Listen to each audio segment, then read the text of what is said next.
네, 김영환입니다. 최성은 목사님이 사임했습니다. 그 이유가 무엇일까요? 한번 크게 세 가지로 우리가 볼 수 있습니다. 첫째, 설교. 사람들은 설교를 재탕해도 되고 자기 설교를 자기가 자가복제해서 하면 어떠냐 이렇게 이야기를 하는데요. 재탕해도 됩니다. 자기 설교를 자기가 하는 것을 표절이라고 볼 수는 없죠. 그런데 문제는 뭐냐면 성도들이 설교에 은혜가 안 된다고 하면 이건 문제가 다시 될 수 있습니다. 어떤 분이 너는 설교를 잘하냐? 이렇게 물어보시는데요. 네, 저는 설교를 잘하지는 못합니다. 그런데 그렇게 못하지는 않습니다. 지금까지 한 25년 이상 설교하면서 설교에 관한 지적을 그렇게 많이 받지는 않았습니다. 네. 그리고 집회 세미나 때도 메시지로 지적을 많이 받지는 않았습니다. 제 이야기는 여기서 거두절미하고요. 다시 최성은 목사님 이야기로 돌아가면요. 지구촌 교회 와서 최성은 목사님은 미국에 있던 교회 설교를 그대로 카피해서 했죠. 그래서 교회 내부에서 이런 부분을 지적했었습니다. 그런데 오히려 미국에 있던 설교를 내리라고 그렇게 했고요. 그런 뒤 여전히 자신의 설교를 계속해서 반복해서 했죠. 그럴 수 있습니다. 그런데 문제는 그 설교에 얼마나 성도들이 은혜를 받았느냐 것이죠. 설교에 은혜를 받지 못하면 성도들은 등을 돌리기 시작할 수 있습니다. 설교가 문제 없었다 이렇게 말할 수 있지만 사실은 두 부류로 나뉘게 되죠. 외부에서 최 목사님 설교를 듣는 사람들 그리고 내부에서 설교를 사람들 중 상당히 은혜롭다 이렇게 여기는 사람도 있었습니다. 그런데 내부에서 그렇지 않은 사람들도 있었죠. 왜냐하면 설교를 그대로 베끼면서 하듯이 그대로 아무런 설교 준비 없이 하는 듯한 모습을 보고 은혜를 받지 못하는 사람도 있었을 것이고 실제로 자기 설교를 자기가 다시 한번 하는 줄을 몰랐지만 설교금은 와닿지 않은 사람들도 있었을 겁니다. 그래서 사임에 있어서 설교가 주는 임팩트가 없지는 않았다. 그래서 첫 번째를 설교 때문에 사임이 됐을 수 있다, 볼 수 있다라는 거예요. 두 번째는 뭐냐면 목회자로서 갑질을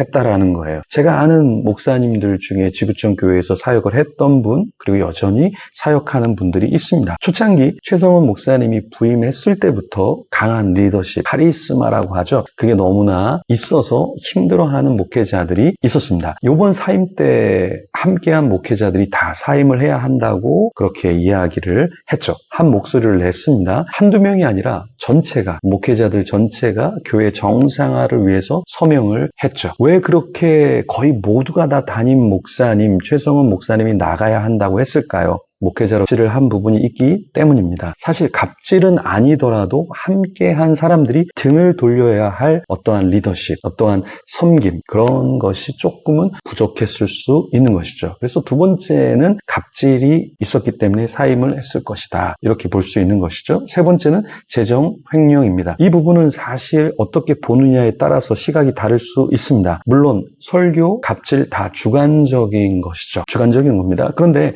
재정권도 그럴 수 있다라는 거예요. 사임에 있어 결정적 단서가 바로 재정 사용에 있어서 횡령으로 볼 수 있는 여지가 있는데요. 사실 이 부분도 사실은 어떻게 보느냐에 따라서 조금 해석이 달리 될 수 있는 부분이 있고요. 그렇지만 누가 봐도 이건 문제다라는 것이 있기 때문에 본인도 어느 정도 수긍했기 때문에 결의에 신천지 이만희가 감옥에 갈 때 재정횡령건으로 들어갔습니다. 제가 아는 변호사님이 이 신천지 교리에 대해서 이야기하고 그래도 안 통하고 그래서 재정횡령건으로 걸어서 감옥에 가게 되었죠. 조용기 목사님이 감옥에 갔죠. 그때 어떤 건으로 조용기 목사님 나비 부인 건도 있었고 여러 가지 교회의 잡음도 있었지만 결국엔 재정 횡령건으로 감옥에 갔죠. 김사만 목사님은 800억 비자금이 있었는데요. 이 부분으로 나중 문제가 될 수 있는데 안타까운 건 재정 담당 장로님이 자살을 했죠. 그러면서 이렇게 묻히게 됐는데요. 김사만 목사님도 이 부분에 대해서는 나중에 반드시 책임을 져야 할 겁니다. 최성은 목사님도 재정 사용에 있어 횡령으로 볼 수 있는 여지가 있었죠. 사임을 자신이 하지 않으면 안 되는 무엇인가 자신도 뭔가 느꼈을 겁니다. 너무나 주관적인 갑질, 주관적인 설교로 내가 그만두겠다 하기는 쉽지 않았을 거예요. 최성은 사모님이 기사에 보니까 비즈니스석을 16번 탔다라고 하는데요. 부분도 교회가 받아들이기 어려웠을 겁니다. 사모님이 신학교에 강의를 하는데 그 강의를 할 때는 매년 1억씩 이렇게 후원을 했는데 강의를 나가지 않게 되자 더 이상 후원을 하지 않았다. 이거는 굉장히 타이밍적으로 그렇게 보일 수 있지만 그렇지 않을 수도 있습니다. 그렇죠? 이 부분은 사실은 객관적으로 그렇다 아니다 말할 수 있는 여지는 아니지만 어쨌든 이러한 것도 거론이 되고 있고요. 그런데 무엇보다 비즈니스석을 16번 탔다. 이건 한국 교회가 받아들이기 굉장히 어려운 부분이에요. 우리가 하나님의 종이다 라고 얘기하는데 비즈니스석을 탄다. 그런 사람들이 어떻게 보겠습니까? 그렇죠? 노예가 나는 노예입니다. 그러는데 자꾸 마차에서 가장 좋은 자리를 막 타려고 그러는 거예요. 그리고 주인은 오히려 마차를 끌고 다녀야 되고 이상하잖아요. 그러니까 이거는 한국 교회가 받아들이기 굉장히 어렵다.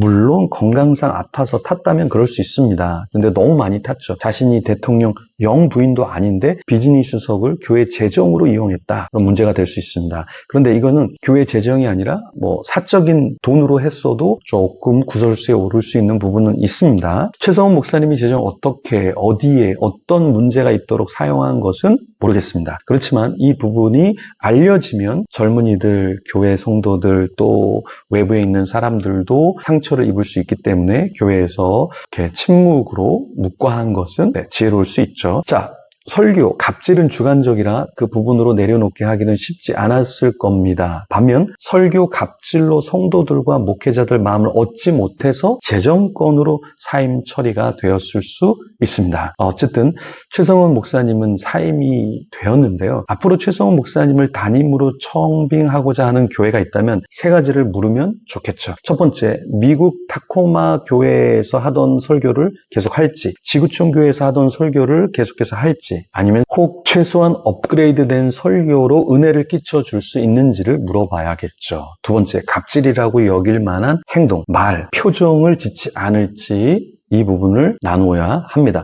세 번째, 재정에 있어서 횡령으로 볼 수 있는 과도한 지출, 특별히 용도에 맞지 않게 사용하는 부분은 앞으로 없을지 소통을 해야겠죠. 무엇보다 비즈니스석은 지양하도록 점검하고 모셔야 합니다. 사실 최성은 목사님 이런 내용은 교회 목회자들 중 일부 자행되고 있기도 합니다. 최성은, 제3의 최성은 목사님이 나오지 않도록 교회에서 청빙하기 전에, 그리고 지금 심우하고 있는 목회자들 중에 이런 부분은 없는지 우리가 조금 더 점검할 필요는 있습니다. 목회자들은 설교 준비 그리고 함께하는 동역자들을 존귀히 여겨야 합니다. 무엇보다 좋은 설교를 위해 책을 읽어야 하죠. 그러니까 목회자가 배우기를 멈추면 설교 도둑질을 하게 됩니다. 마지막으로 이동원 목사님 후임이 사임하는데 이동원 목사님의 영향이 전혀 없었다. 없을 수 있습니다. 그런데 저는 그렇게 보지 않습니다. 이동원 목사님이 선하시고 뛰어나고 그런 부분을 인정합니다. 그렇기 때문에 보이지 않는 영향을 줄 수 있다. 저는 그렇게 봅니다. 그래서 저는 은퇴자는 은퇴해야 한다. 이렇게 봅니다. 매주 설교를 하는 것은 오히려 성도들이 그 설교에 젖동냥하는 것과 같다고 봅니다. 물리적으로 수지 채플에 한다 할지라도 온라인으로 접속해서 설교를 들을 수도 있고요. 여전히 건재한 초창기 부흥 때 목사님이 계신 것만으로 성도들이 새로운 후임에게 마음 주기 쉽지 않을 수 있습니다. 사람들은 만나고 보고 듣고 하면 영향을 받습니다. 영어에 out of sight, mind 라는 말이 있죠. 계속해서 눈앞에 있으면 계속해서 생각나고 또 생각할 수밖에 없는 건데요. 보지 않으면 마음이 멀어지는 거예요. 이제는 교회에서 은퇴해야 그 다음 후임이 편하게 교회로 오고 교회에서 자리를 잡을 수 있습니다. 계속 계시더라도 이렇게 하면 어떨까요? 다음 후임이 온 뒤 몇 년 뒤 자리를 잡은 뒤에 다시 설교를 하든 다시 영향을 주든 하면 더욱 지혜롭지 않을까요? 나는 아무런 영향을 주지 않아. 근데 왜 나보고 뭐라 그래? 그럴 수 있는데요.